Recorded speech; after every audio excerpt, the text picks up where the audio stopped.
Jangan lupa subscribe, like, and share. Alhamdulillah wassalatu wassalamu ala Rasulillah Sayyidina wa maulana Muhammad ibni Abdillah wa ala alihi wa sahbihi wa man tabi'ahu wa mawalah. Bapak-bapak, ibu-ibu, hadirin hadirat jamaah fardu isya yang dilanjutkan dengan tarawih dan witir, insyaallah kita semua dimuliakan Allah Subhanahu wa taala. Amin ya rabbal alamin. Tema kita pada malam hari ini adalah 5 amalan di akhir Ramadan. Amalan yang pertama, taharru lailatul qadri fil ashril awakhir min Ramadan. Carilah Lailatul Qadar di 10 terakhir Ramadan. Malam ini malam ke-21. Ramadan itu dua kemungkinan, 29 atau 30. Kalau kebetulan tanggal 29 sore nampak anak bulan hilal Syawal, berarti 29 malam. Berarti 9 malam lagi tinggal dengan malam ini. Kalau kebetulan tanggal 29 itu tidak nampak anak bulan, fa in ghubbiya alaikum, kalau tertutup awan, fa akmilu, fa atimmu, sempurnakanlah Sya'ban, sempurnakanlah Ramadan, salasina yauman, 30 hari 30 malam. Jadi hanya tinggal dua kemungkinan, 9 malam lagi dengan malam ini atau 10 malam. Jadi amal yang pertama di 10 terakhir ini adalah amal mencari. Tentu orang mencari itu dia selektif. Orang mencari itu serius, karena dia mencari namanya, bukan menunggu. Beda antara orang menunggu rezeki dengan mencari rezeki. Beda antara orang menunggu orang dengan mencari orang. Maka betul-betul dicari Lailatul Qadar ini. Bagaimana cara mencarinya? Maka dihidupkan malam-malam Lailatul Qadar. Nabi Muhammad SAW kalau sudah sampai 10 terakhir Ramadan, aiqaza ahlahu, dibangunkannya keluarganya, istrinya, anaknya untuk bangun malam. Wasyadda mi'zarahu, diikatnya kainnya. Makna mengikat kain kuat itu artinya khusyuk, lebih fokus kepada ibadah dibandingkan 20 malam yang sudah berlalu. Jadi memang 10 terakhir ini memang betul-betul yang selama ini tidurnya banyak, maka 10 terakhir malam ini dikurangi karena lebih banyak beribadah. Ibadah-ibadah malam itu nanti akan kita kaji pada poin yang kedua. Lalu yang dimaksud dengan malam itu mana? Malam itu biasanya dari mulai tenggelamnya matahari, terbitnya syafaq ahmar, tanda merah di ufuk barat, azan maghrib. Tapi yang dimaksud dengan malam Lailatul Qadar itu adalah dari mulai penghitungannya setelah isya. Jadi kalau kita hitung isya di Sumatera ini jam 8, 9, 10, 11, 12, 1, 2, 3, 4, 5. Jadi kalau diumpamakan jam 5 azan selama 9 jam, maka 9 jam itulah yang diisi dengan qiyamul lail. Maka dicarilah 9 jam. Maka kata Allah Ta'ala dalam Al-Quran, salamun hiya hatta matla'il fajr. Jadi garis finishnya salamun hiya, selamat dia malam itu, hatta matla'il fajr, sampai waktu terbit fajar. Yang dimaksud terbit fajar adalah azan subuh.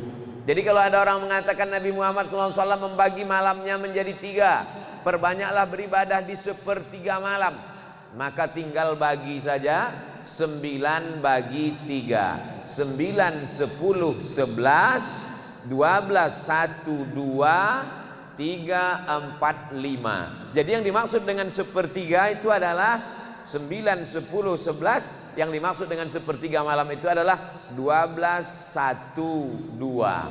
Jadi kenapa Nabi itu mudah bangun malam?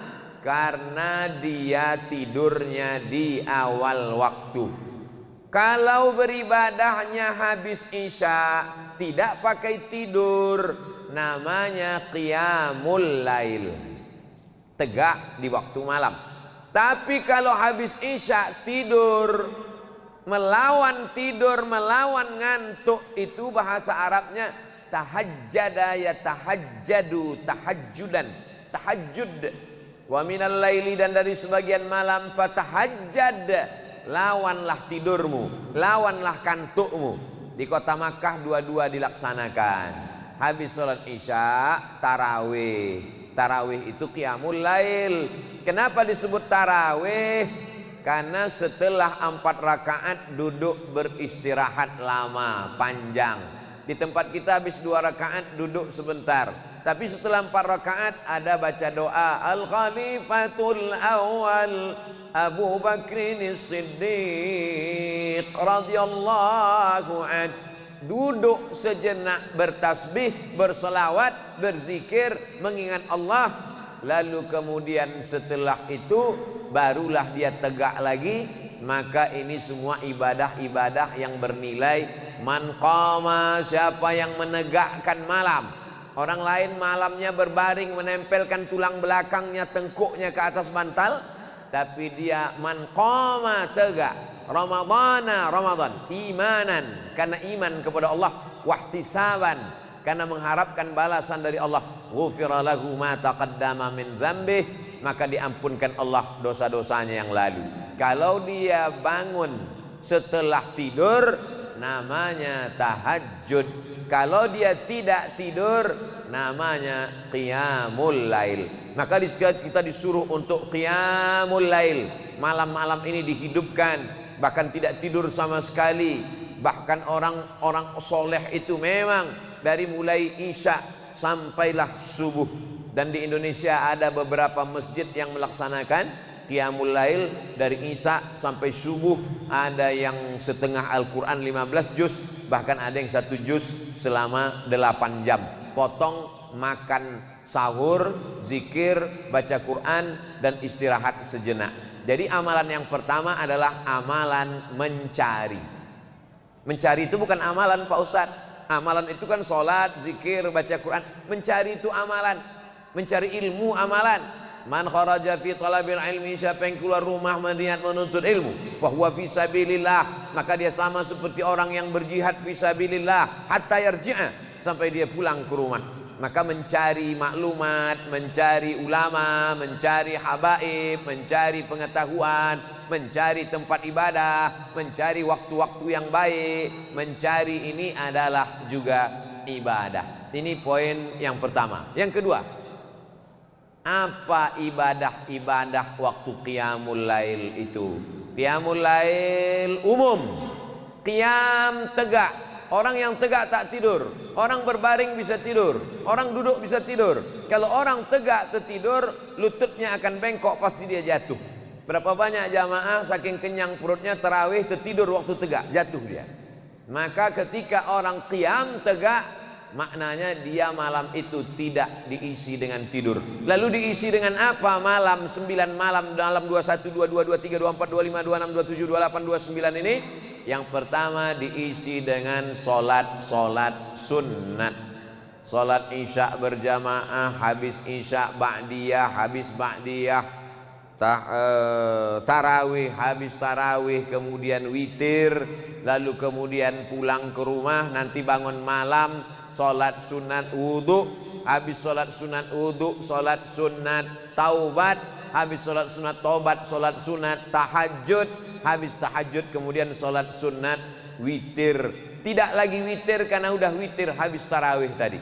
La witrani, tak boleh 2 kali witir fi lailatin, dalam 1 malam. Tak boleh 2 kali witir dalam 1 malam. Tadi sudah solat witir. Masjid kita sudah solat witir tadi.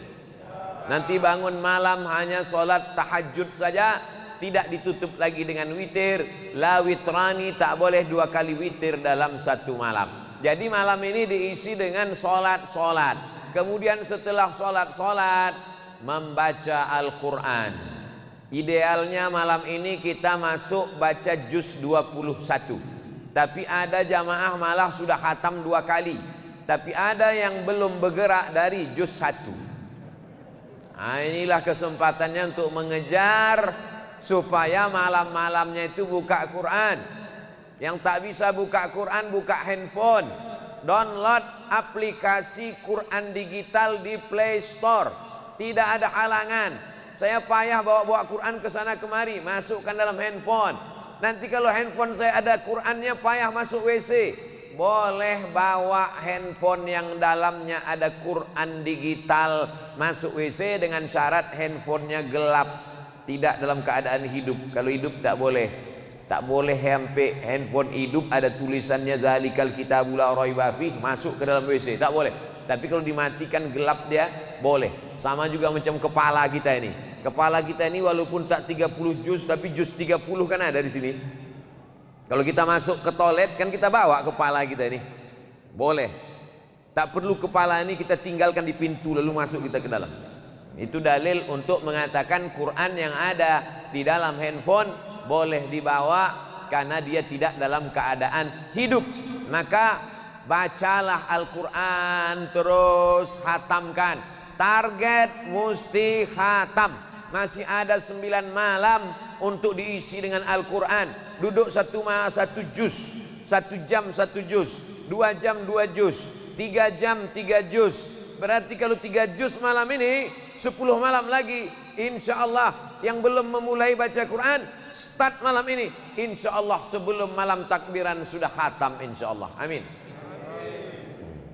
Yang tak bilang amin, diaminkan Allah SWT, diaminkan para malaikat, dikabulkan Allah Ta'ala doa-doanya. Lalu kemudian amalnya sholat sunat. Setelah sholat sunat baca Quran. Wabil ashari hum yastaghfirun. Memperbanyak istighfar. Astaghfirullahalazim. Lebih panjang. Astaghfirullahalazim alladzi la ilaha illa huwal hayyul qayyum wa atubu ilaih. Lebih panjang. Allahumma anta rabbi la ilaha illa anta khalaqtani wa ana 'abduka wa ana 'ala 'ahdika wa wa'dika ma sata'tu a'udzubika min syarri ma sana'tu abu'u laka bi ni'matika 'alayya wa abu'u bi dhanbi faghfir li fa innahu la yaghfiru dzunuba illa anta. Man lazimal istighfar, siapa yang memperbanyak istighfar, ja'alallahu lahu min kulli dhiqin makhraja. Setiap kesempitan hidupnya diberikan Allah kelapangan. Wa min kulli hammin faraja. Setiap kesempitannya diberikan Allah jalan. Wa razaqahu min haitsu la yahtasib. Diberi Allah rezeki dari jalan yang tak disangka-sangka. Subhanallah wa bihamdihi subhanallahil azim. Subhanallah wa bihamdihi subhanallahil azim. Subhanallah wa bihamdihi subhanallahil azim. Kalimatani, 2 kalimat. Khafifatani 'alal lisan, ringan di lidah. Saqilatani fil mizan, memberatkan timbangan mizan pada hari kiamat. Habibatani ilar rahman, disukai dicintai Allah. Subhanallah wa bihamdihi subhanallahil azim. Subhanallah bihamdihi subhanallahil azim. Bagi yang belum punya tasbih, malam ini berzikir tak usah pakai tasbih. Jadi sahabat Nabi dulu orang kalangan salaf kan belum ada tasbih. Bagaimana cara mereka berzikir? Diambilnya tali, diingkatnya pakai simpul-simpul. Simpul itulah yang dia petik sebagai tasbih. Jadi malam ini balik dari sini ambil tali jemuran, buatlah simpul-simpul untuk berzikir, bertasbih. Subhanallah, subhanallah, subhanallah, subhanallah, alhamdulillah, alhamdulillah, Allahu akbar. Salawat. Man shalla alayya salatan, siapa yang berselawat kepadaku 1 kali, sallallahu alaihi biha asyra, Allah balas 10 kebaikan. Wa huttan anhu asyara sayiat, ditutupi 10 kesalahan. Wa rufi'at lahu asyara darajat, dinaikkan 10 tingkatan darajat kemuliaan. Maka banyak-banyak selawat. Allahumma salli ala sayyidina Muhammad wa ala ali sayyidina Muhammad. Allahumma salli ala sayyidina Muhammad wa ala ali sayyidina Muhammad. Allahumma salli ala sayyidina Muhammad wa ala ali sayyidina Muhammad. Banyak betul zikir-zikirnya Pak Ustadz. Pilih mana yang paling suka. Saya paling suka selawat, amalkan selawat banyak-banyak. Saya paling suka tasbih, tasbih banyak-banyak. Saya paling suka la ilaha illallah, la ilaha illallah banyak-banyak. Kalau Ustadz sendiri apa yang Ustadz amalkan? Menjelang azan subuh, istighfar 100, selawat 100, la ilaha illallah 100. Mana tasbih Ustadz? Ada di hotel, tak saya bawa. Kalau tidak pakai tasbih, macam mana cara ngitungnya? sekali genggam 20. 1, 2, 3, 4, 5, 6, 7, 8, 9, 10, 11, 12, 13, 14, 15, 16, 17, 18, 19, 20. Jadi setiap sekali genggam 20. La ilaha illallah, la ilaha illallah, la ilaha illallah, la ilaha illallah, la ilaha illallah, la ilaha illallah, la ilaha illallah, la ilaha illallah, la ilaha illallah, la ilaha illallah, la ilaha illallah, la ilaha illallah, la ilaha illallah, la ilaha illallah, la ilaha illallah, la ilaha illallah, la ilaha illallah, la ilaha illallah, la ilaha illallah, la ilaha illallah. 20. 20, 20, 20, 20, 100. Tapi betul-betul 100, jangan pula 20, 20, 20. Lalu kemudian di antara yang paling afdal di antara amalan ini mana? Sesuai dengan kemampuan. Yang sanggup sholat sunat, tegak, ruku, sujud, tegak, ruku, sujud, tegak, ruku, sujud. Abdullah punya ayah namanya Ahmad bin Hambal, dikenal dengan Imam Hambali. Wahai Imam Hambali, kau punya anak laki-laki namanya Abdullah. Abdullah ditanya orang, kau punya ayah namanya Imam Hambali. Betul. Ayahmu itu ulama. Betul. Dia kalau malam siang berapa rakaat sholatnya? Salasami'ati rakaat, 300 rakaat. Coba hitung berapa rakaat kita. Sholat isya 4, ba'diyah 2, tarawih 20, 26 tambah 3 baru 29. Tahiyatul masjid 31, baru 31 rakaat udah merasa yakin masuk VVIP. Ahmad bin Hanbal 300 rakaat sholatnya sehari semalam. Ada lagi imam namanya Zainal. Zainal artinya perhiasan. Abidin, ahli ibadah. Zainal Abidin, perhiasan ahli ibadah. Dia punya nama lain Sajjad, sujud. Orang yang banyak sujud namanya Imam Sajjad. Nama dia Ali, nama ayahnya Husain, nama atuknya Ali. Ali bin Husain bin Ali Zainal Abidin, Imam As-Sajjad. Kenapa disebut dia Sajjad? Sehari semalam sujudnya 1000 kali. Begitu disebutkan dalam kitab Syiar A'lam An-Nubala. Jadi coba kita hitung-hitung sujud kita sudah berapa kali. Kalau sujud apakah sujud kita sudah khusyuk? Kalau khusyuk apakah sujud kita sudah lama? Kalau lama tasbihnya apakah sudah tepat? Jangan-jangan kita sujud itu macam menghembus-hembus saja ke bawah. Padahal ada bunyinya. Subhana rabbiyal a'la wa bihamdih. Subhana rabbiyal a'la wa bihamdih. Subhana rabbiyal a'la wa bihamdih. Ini bulan untuk kita perhatikan ibadah kita. Amalan yang pertama mencari. Amalan yang kedua mengisi. Diisi dengan apa? Salat sunat. Diisi dengan apa? Zikir, tasbih, tahmid, takbir, istighfar dan salawat. Diisi dengan apa? Diisi dengan tegak, muhasabah, merenung. Aku ini akan kemana? Sedang berada di mana? Kalau aku mati yang aku bawa ini apa? Ini yang penting, karena ajal bukanlah pulsa yang bisa diisi ulang. Kalaulah ajal itu pulsa bisa diisi ulang, berapa banyak orang-orang kaya bisa menambah umurnya. Makin canggih rumah sakit, makin hebat dokter spesialis, ternyata angka kematian makin tinggi. Maka kesempatan kita untuk mengambil meraih amal-amal soleh hanya tinggal 9 malam saja lagi, Bapak Ibu yang dimuliakan Allah Subhanahu wa ta'ala. Amal yang ketiga, amal yang ketiga adalah membayar zakat fitrah. Membayar zakat fitrah sudah bisa dimulai pada akhir-akhir malam Ramadan ini.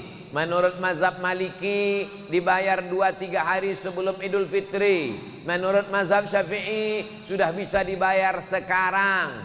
Mau pakai beras silakan bayar pakai beras, ikut timbangan mazhab Syafi'i dalam kitab Al-Makayil wal Mawazin Asy-Syar'iyyah 2,40. Tapi kata Kementerian Agama 2,5, ikut Kementerian Agama. Tapi kata kiai saya 2,7, ikut kiai kamu. Bingung saya Pak Ustadz, genapkan 3 kilo. Jangan berhitung-hitung sama Allah. Nanti Allah berhitung-hitung sama kita, dikasihnya napas kita setengah, baru kita tahu. Berapalah itu seon dua on. Kenapa kita berhitung sama Allah? Kalau kita tidak berhitung sama Allah, Allah pun tak akan pernah berhitung kepada kita. Saya malas bawa beras ke masjid, bayar pakai duit menurut mazhab Hanafi, tapi beratnya ikut berat mazhab Hanafi. Berapa berat satu sok menurut mazhab Hanafi? Satu sok itu beratnya 3,25 3 kilo 25 gram. Sumbernya Al-Makayil wal Mawazin Asy-Syar'iyyah. Penulisnya Syekh Profesor Dr. Ali Jum'ah, mantan mufti Mesir, ulama besar Al-Azhar, masih hidup sampai sekarang. 3,25 gram beras. Beras apa? Beras yang paling enak, yang kau makan paling nyaman, paling lezat, paling sedap, paling kenyang. Itulah yang kau bayarkan untuk zakat fitrah. Jangan makan beras enak untuk bayar zakat fitrah beras raskin. Kau sembunyikan, pengurus masjid tak tahu. Beras raskin dicuci pakai pemutih. Banyak orang mati disebabkan pemutih. Diperiksa ususnya putih gara-gara pemutih pakaian dicucikan ke beras. Pembohong, penipu tukang beras. Kalau ada tukang beras yang sakit hati, berarti dia penipu. Kalau dia jujur, tak akan tersinggung dia dengar ceramah saya. Maka ini semua adalah tanggung jawab kita di hadapan Allah Subhanahu wa taala. Faradha Rasulullah sallallahu alaihi wasallam shadaqatal fitri. Nabi mewajibkan zakat fitrah sa'an min tamrin. Satu sa'. Satu sa' itu berapa Pak Ustaz? 4 mud. Satu mud itu berapa Pak Ustaz?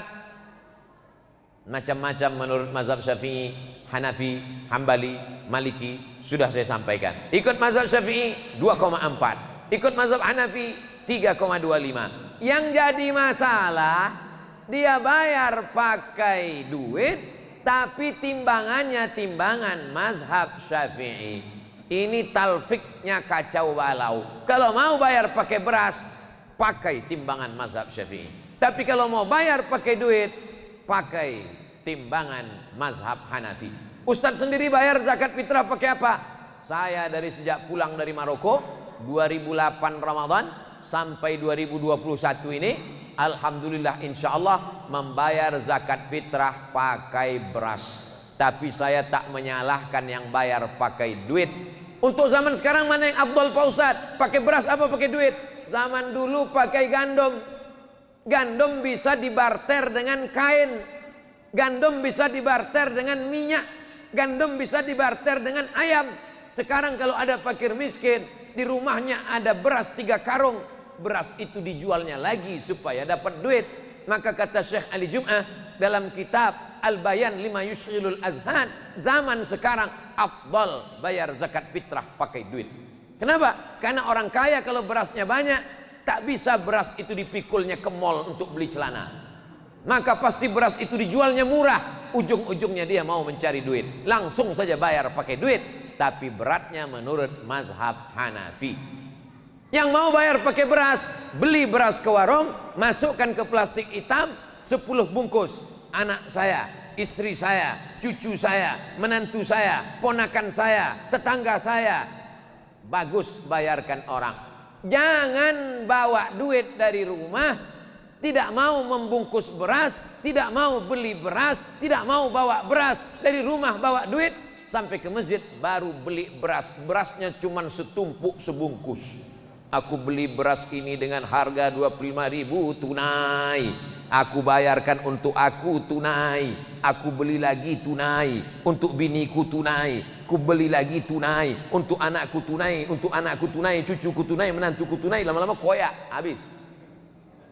Kalau beras sudah kau bayarkan zakat fitrah, maka pemilik beras ini berarti 8 asnaf. Innamas sadaqatu lil fuqara wal masakin wal amilina 'alaiha wal mu'allafati qulubuhum wa fir riqab wal gharimin wa fi sabilillah wa ibnis sabil. Berarti pemilik beras ini 8 asnaf. Mana bisa kau beli beras ini dari amil? Amil bukan pemilik beras. Berarti jual belinya batal. Kalau jual belinya batal, berarti zakat fitrahnya batal. Lalu bagaimana dengan zakat fitrah kami tahun-tahun lalu? Apa boleh buat? Banyak-banyak istighfar lah. Tahun ini jangan dibuat lagi. Kalau mau bayar pakai zakat fitrah, pergi ke warung, beli beras, masukkan ke plastik. Berapa di rumah? suami, istri, anak, cucu, menantu, 5 bungkus, bayarkan. Tidak mau bayar pakai beras, bawa duit, bayar pakai duit. Ini tentang masalah zakat fitrah. Membayar zakat fitrah ini waktunya 2. Ada namanya waktul jawaz, ada namanya waktul wujub. Waktul jawaz boleh membayar zakat fitrah sekarang. Pembayaran zakat fitrah sudah dibuka, boleh sekarang. Tapi ada namanya waktul wujub, waktu wajib. Kapan wajib membayar zakat fitrah? Petang malam Idul Fitri, tenggelam matahari Ramadan petang, terbit hilal Syawal, azan maghrib, itulah waktu wajib membayar zakat fitrah. Sampai kapan? Sampai khotib naik mimbar. Jadi kalau petang maghrib di Palembang jam 6, besok khotib naik mimbar jam 7, jam 6 ke jam 6 12, tambah jam 7 1 jam, berarti wajib membayar zakat fitrah selama, tak nyambung ceramah.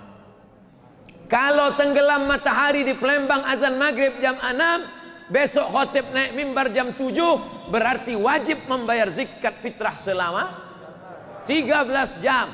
Waktu membayar wajib zakat fitrah. Siapa saja yang hidup selama 13 jam wajib membayar zakat fitrah. Jadi siapa yang tak mau bayar zakat fitrah, meninggallah jam 5.30.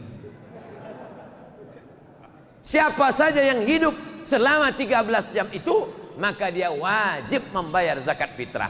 Anak dalam kandungan, ibu mengandung 9 bulan 9 hari kurang 12 jam. Apakah anak yang dikandung ini wajib dibayarkan zakat fitrahnya? Tidak, selama dia tak keluar selama 13 jam. Bagi siapa yang tak mau bayarkan zakat fitrah anak, bisikkan ke dia, jangan kau keluar selama 13 jam ini. Mau lahir dia maghrib tuh, stay on my perut, besoklah kau keluar. Begitu khotib naik mimbar, Allahu Akbar, Allahu Akbar, alhamdulillah, tak jadi bayar zakat fitrah. Bagaimana kalau ada orang membayar zakat fitrah sekarang, besok 2 hari lagi dibayarnya, pas terakhir Ramadan jam 5 sore meninggal dia, apakah zakat fitrahnya itu dimintanya balik? Tidak. Bagus, sudah terbayar sebagai sedekah, mudah-mudahan menjadi amal jariah, mengalir pahalanya, dimakan fakir miskin, ikut melapangkan kuburnya, terang alam barzahnya. Ini semua adalah amalan-amalan kebaikan. Amal ketiga, 10 terakhir Ramadan membayar zakat fitrah. Amal yang keempat, walitukmilul iddata, sempurnakanlah bilangannya. Bagaimana cara menyempurnakan bilangannya? Maka ditengoklah ke awan pakai teropong. Harga teropongnya 50 juta, dipasang di atas gedung paling tinggi di kota. Sejak dibeli sampai sekarang tak pernah nampak anak bulan. Asal dipasang teropongnya nampak gaji 13 untuk menengok anak bulan. Nama anak bulan itu hilal. Kalau nampak anak bulan berarti besok hari raya. Tak nampak anak bulan berarti Ramadan sempurnakan 30 hari. Dalilnya mana? Sumu li ru'yatih, berpuasalah kamu ketika menengok anak bulan. Waftiru li ru'yatih, berhari rayalah kamu ketika menengok anak bulan. Fa in ghubbiya alaikum, kalau tutup awan, fa atimmu fa akmilu Ramadan 30 yauman, sempurnakanlah Sya'ban, sempurnakanlah Ramadan 30 hari. Simple, sederhana. Saya tak punya alat teropong, saya juga mata tak tajam, maka saya tinggal ikut keputusan Komisi Fatwa Majelis Ulama Indonesia. Lalu kemudian Majelis Ulama Indonesia melapor ke Kementerian Agama, malam-malam diumumkan berdasarkan penampakan bulan sore tadi oleh saksi-saksi tersumpah. Saksi di seluruh Indonesia disumpah oleh Kementerian Agama. Wallahi, tallahi, billahi. Saksinya itu anak muda, matanya masih terang. Saksinya itu jujur dan amanah. Saksinya itu sudah tersumpah. Wallahi, tallahi, billahi. Tidak boleh saksinya orang tua yang matanya kabur, belum disumpah. Karena banyak mengaku menengok anak bulan, Setelah ditengok-tengok, rupanya bulu matanya jatuh. Nampaknya anak bulan gitu, anak bulan. Kok hilang kan bulu mata jatuh. Jadi betul-betul saksi tersumpah, mengaku dia ke komisi fatwa, lalu presentasi Kementerian Agama, namanya sidang isbat, maka ditetapkanlah besok masuk 1 Syawal. Ini pun ibadah. Walitukmilul iddata, ibadah yang terakhir yang kelima. Walitukabbirullah, bertakbir memuliakan Allah. Allahu Akbar, Allahu Akbar, Allahu Akbar, la ilaha illallah, wallahu akbar, Allahu akbar, walillahil hamd. Menetes air mata. Kau menangis terkenang emakmu? Tidak. Ayah kau tidak. Kenapa menangis? Tak bisa balik. Mudik tak bisa. Tanggal 6 sampai 17 dilarang terbang.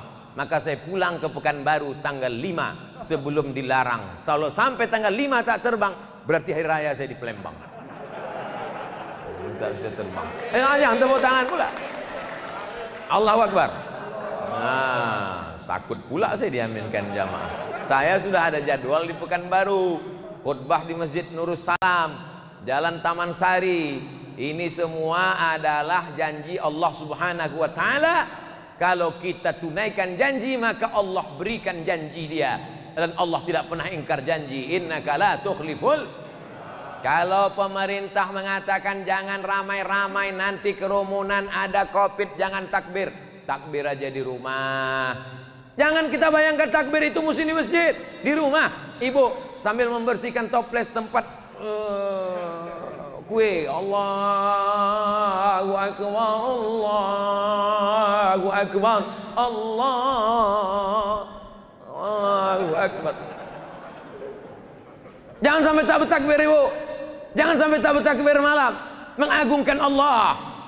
Kenapa takbir? Menghilang kesedihan. Terbayang wajah emak sedih, Allahu Akbar. Terbayang wajah ayah sedih, Allahu Akbar. Terbayang baju baru tak jadi dibeli, Allahu Akbar. Bertakbirlah malam Idul Fitri.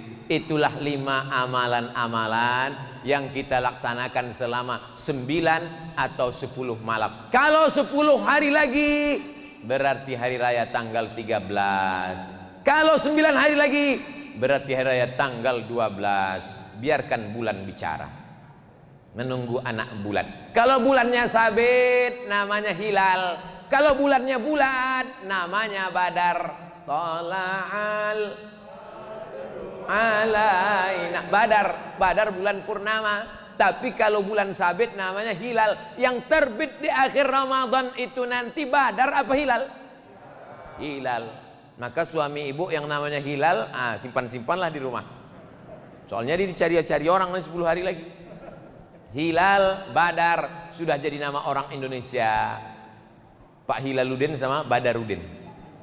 Bapak Ibu yang dimuliakan Allah Subhanahu wa taala, sudah kusampaikan semuanya 5 ibadah ini. Kalau sampai umur kita, insya Allah dapat pahala amal soleh. Andai tak sampai, kita niatkan malam ini, niat mencari Lailatul Qadar, niat mengisi malam-malam Ramadan, niat untuk membayar zakat fitrah, niat untuk menyempurnakan Ramadan, niat untuk bertakbir di malam akhir, ujung, puncak, finish, maka itu pun juga sampai. Walaupun kita besok mati, walaupun sedang ceramah ini saya mati, yang 5 itu tetap dapat karena sudah niat baik. Innamal a'malu binniyat. Itulah yang dapat saya sampaikan pada kesempatan kali ini. Yang baik datang dari Allah, yang tak baik dari hamba Allah yang dhaif. 40 menit kita bersama dari jam 8 sampai jam 8.45. Mudah-mudahan menjadi amal soleh, dapat menjadi bekal menghadap Allah. Ala hazihin niyah, al-Fatihah. Jangan lupa subscribe, like, and share.